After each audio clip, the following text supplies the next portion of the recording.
tuning in around the world on our live stream with our media partner presented by Variety as well. So all your hoots and hollers are going to go all around the world. The Hollywood Walk of Fame recognizes achievement in the categories of motion pictures, radio, live theater, live performance, sports entertainment, recording, and television. Today, in the category of motion pictures, we enter Tim Burton with star number 2,788 on the Hollywood Walk of Fame. Now, before we invite Tim to the stage, let me tell you a little about our honoree. Actually, this could be 47 pages, and we'll try to condense it down. Tim Burton is a director and artist widely regarded as one of cinema's most imaginative and visual filmmakers. Tim grew up in Burbank, California, just over the hill, as we just said, and attended California Institute of the Arts, CalArts, which is another over the hill in the Santa Clarita Valley, where he studied character animation. There he created his early shorts, which attracted the attention of Walt Disney Productions, as he should have, and gained him an apprenticeship at the studio. Now, while at Disney, he directed the following films: Vincent, the film adaptation of Hansel and Gretel, and Frankenweenie, what the 5-year-old boy in me still loves to say. Now, many of Tim's films, such as Ed Wood, Sleepy Hollow, Big Fish, and Alice in Wonderland, have garnered numerous Academy Awards, BAFTAs, and Golden Globe nominations and wins, cementing Tim's status as one of the greatest filmmakers of all time. Now, Tim has a dedicated following, notably for classic features such as his 1985 directorial debut and huge hit, Pee-wee's Big Adventure. The wildly invented Beetlejuice, and the action blockbusters Batman and its follow-up, Batman Returns. So the cool thing here is, though, one of Tim's probably greatest industry achievements is helping to reinvigorate the stop-motion industry, starting with his 1993 creation and cult classic, Tim Burton's The Nightmare Before Christmas, followed by 2005's Corpse Bride and 2012's Frankenweenie. The latter two, both Academy Award and BAFTA-nominated films. Arguably, however, his most beloved film is the 1990 romantic fantasy film called Edward Scissorhands, which he directed, co-wrote, and produced. Most recently, Tim has received international acclaim for his work on the hit TV series Wednesday, which my daughter last night told me she loves. She's 30 and she watches it. And his film Beetlejuice Beetlejuice, the highly anticipated sequel to his 1988 feature Beetlejuice, which opens in cinemas nationwide this Friday. Please help me welcome to the stage our newest Walk of Famer, the one, the only, Mr. Tim Burton.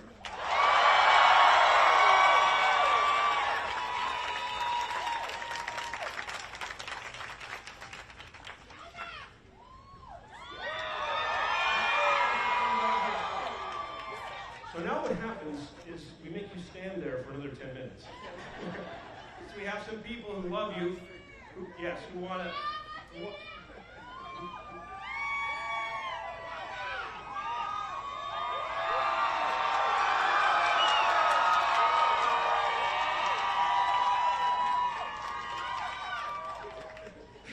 He's like enough already.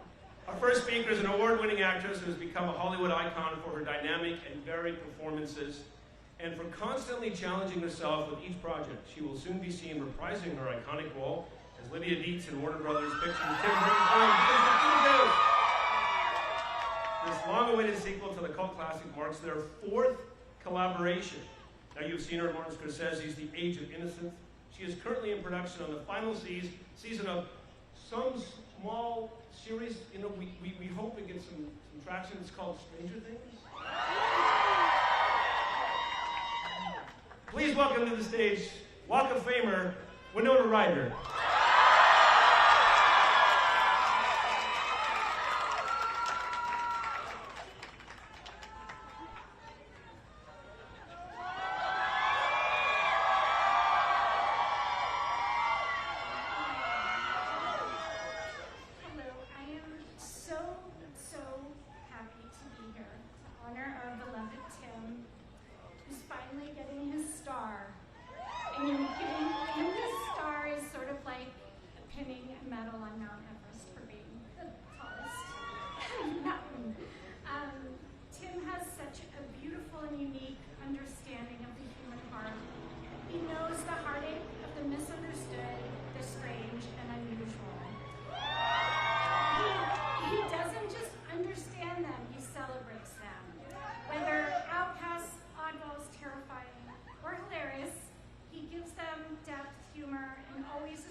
gallantry, and he gives them their dignity.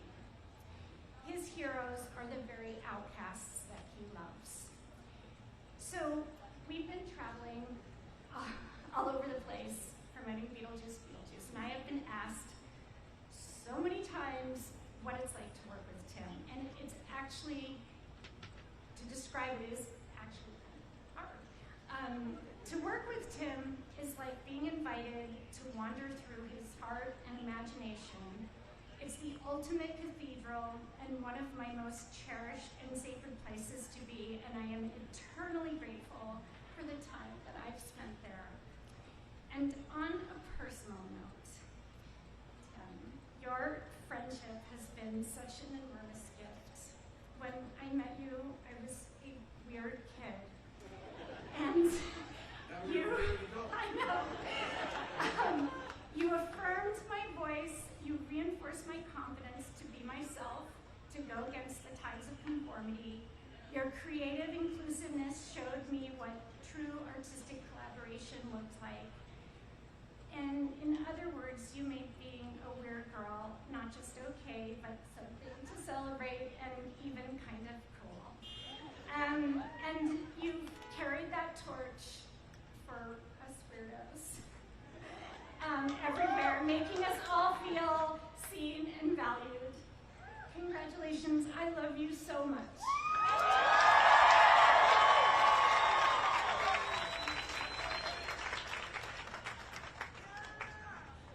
Winona Ryder, everybody. Now, before we bring up our next speaker, we have a couple of friends of yours who are here to celebrate you. You have friends. You have many friends. Actor Danny DeVito is here. You guys have done four films together? Four films? Four-ish? Five-ish? Okay, five. Actress Monica Bellucci. Costume designer Colleen Atwood.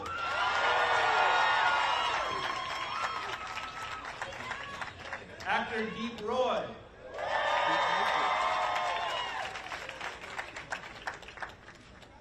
All right, our next speaker, you might know who he is.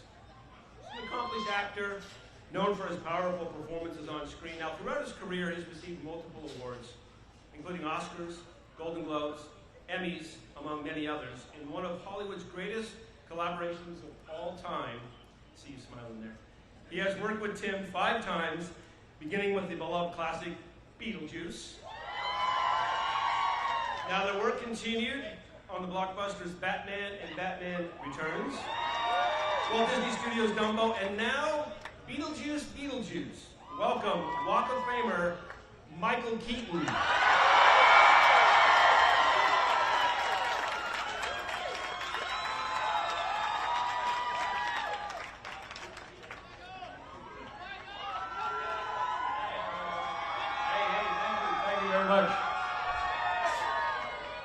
Thank you very much.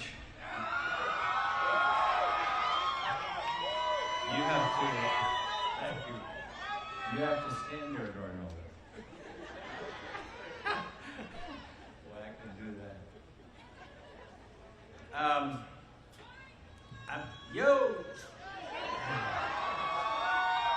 I'm gonna do what Tim and I gotta say, respectfully do. Usually when we start a project, we see this script and we kind of go, okay. And then we start making things up. Some of this is going to be things I said before, so bear with me.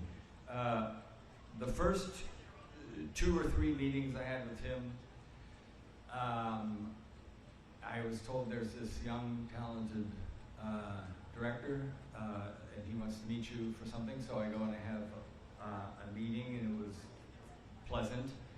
And I left, and they said, what did you think? And I said, nice guy. I had no idea what he's talking about.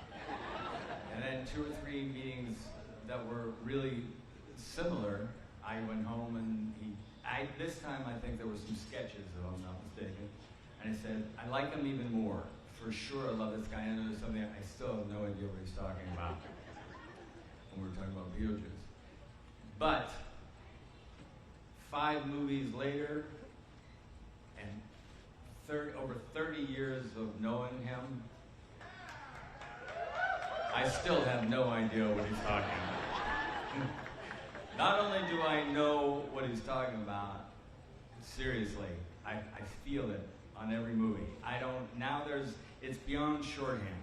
So when I hear Winona and other people use this word, weird, well, then count me in, because I feel really, really comfortable around this guy, working with him. It's just a joy. I vividly remember the first day walking on the set of Beetlejuice, and I had some ideas that I thought might work, and I was in wardrobe and everything, and Tim hadn't even, and I had never even rehearsed anything. I remember it so clearly, and then walking on thinking, well, I hope this works, and then Tim giving me kind of a brief tour of the sets, which, to say it was, like, first of all, you walk in and you go, shrunken heads, okay, shrunken heads, you go, all right. And then you see these remarkable, beautiful sets, and it didn't take me very long to feel really, really comfortable. And it's been like that ever since. It just feels good to be around art, and to be a part of it is rare, and it's an experience I get to have every time I'm on a set with Tim.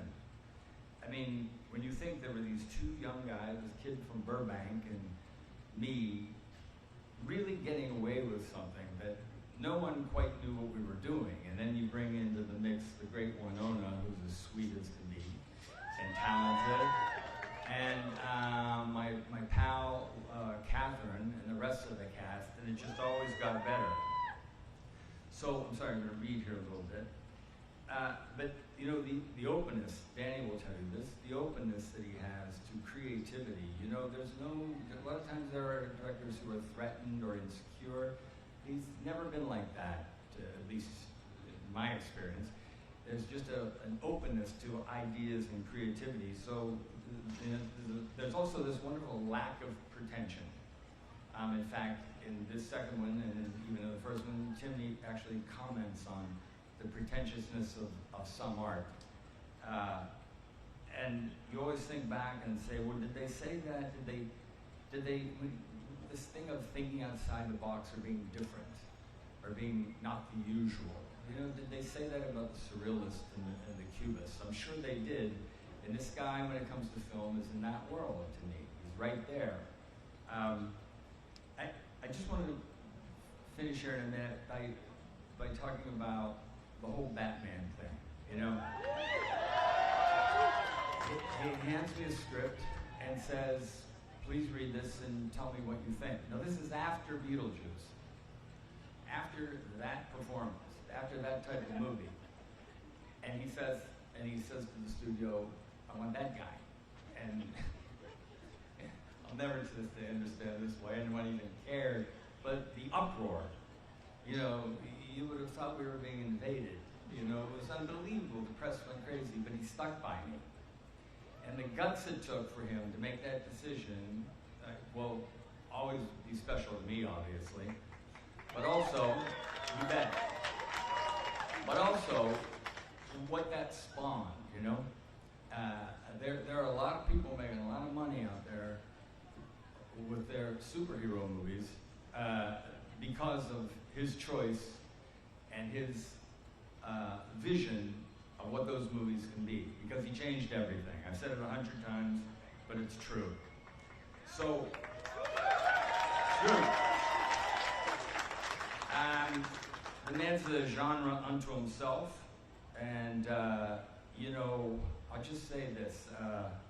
Who would have thought when I showed up with this guy from right over there in Burbank and me from this little town in Pennsylvania with these ideas would have ever created this and come to this moment? Well, I guess you and I would have thought that. So, to this quote, And I don't know why I didn't say this the first day I ever walked on the set after the end of my first day shooting with a guy. To somewhat misquote Bogart from Casablanca, Tim, I think this is the beginning of a beautiful friendship. Thanks, buddy. You're the best.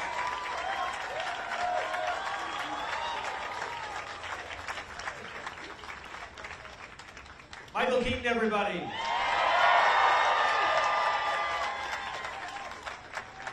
Just a few minutes more, I promise. All right, let me introduce Steve Neeson, Hollywood Chamber of Commerce President and CEO, who will make a special presentation. Steve, come on up, please.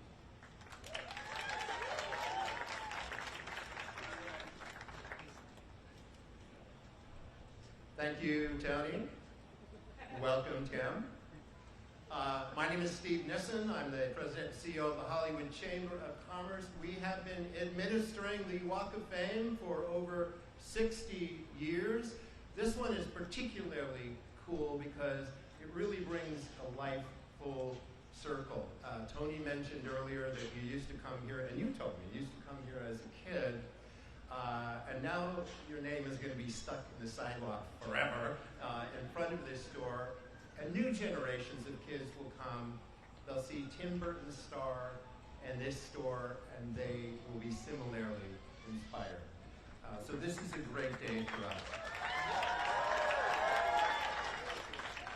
By the way, before I get on to the business at hand, this is being live streamed. I hope those who are watching on live stream can see and sense this is a big, boisterous crowd, so thank you, everyone.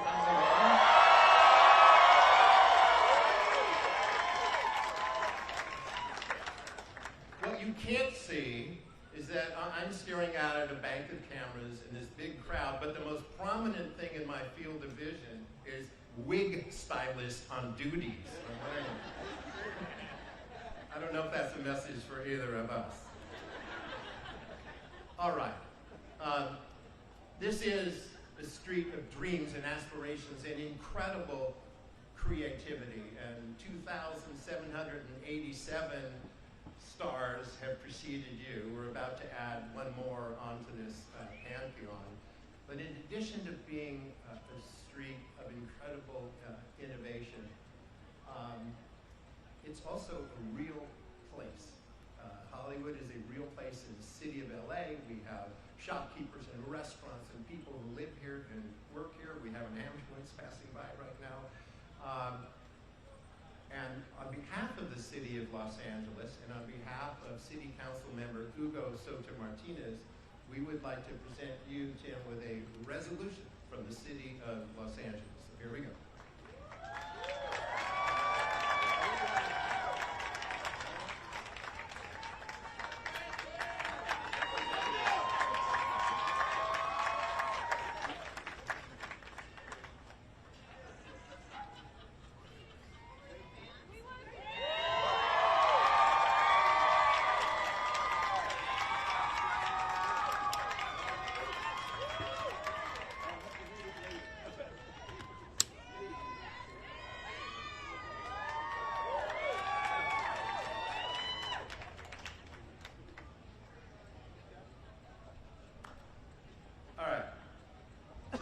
Really the fun part of my job. It's a ritual we get to do every time, and every time it feels special. So on behalf of the Hollywood Chamber of Commerce, I now declare today Tim Burton Day in Hollywood!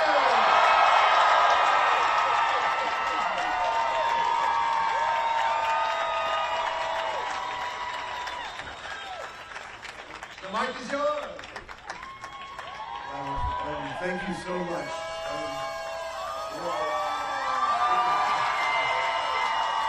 This is very special to me because, as I said, as a child, I used to come down here from Burbank on the bus, no adults. In fact, I was young enough to think that these things were actually gravestones when I first came here. And really that John Wayne wasn't buried under that or other people. But I used to come down here and visit the Larry Edmonds bookshop and come here. And when I found out it was here, I just almost started crying because I've I've been coming here ever since I was a little child, and the store hasn't changed at all. And so for me, it's such an honor to have a store, but also to have it right here in front of this incredible shop, museum, toy shop, everything. So I used to spend my life here. So thank you so much. And thank everybody, all my friends, and beautiful friends, people coming to see me. So very emotional for me, and thank you very, very much.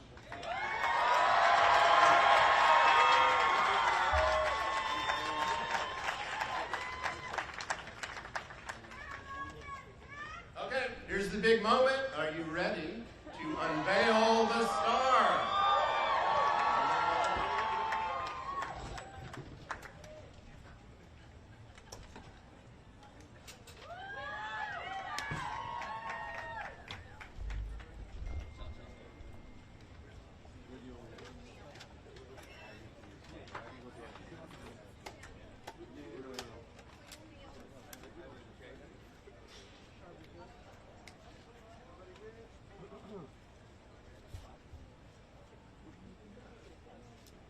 All right, ladies and gentlemen, it is our great pleasure to welcome the newest Walk of Famer to the Hollywood Walk of Fame, Tim Burton.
Right in the middle, guys. Right here. Right in the middle. Ladies and gentlemen. Tim, Monica.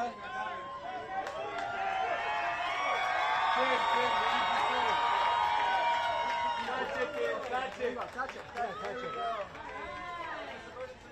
Touch down and touch it. Tim, to your left, sir. Tim, right in front of you, sir. To your right, please.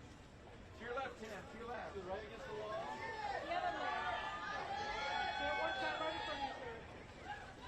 Looking up that smile. Thank you, Tim.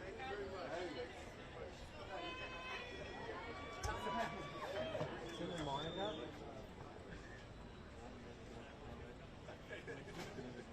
Right here, guys.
Monica.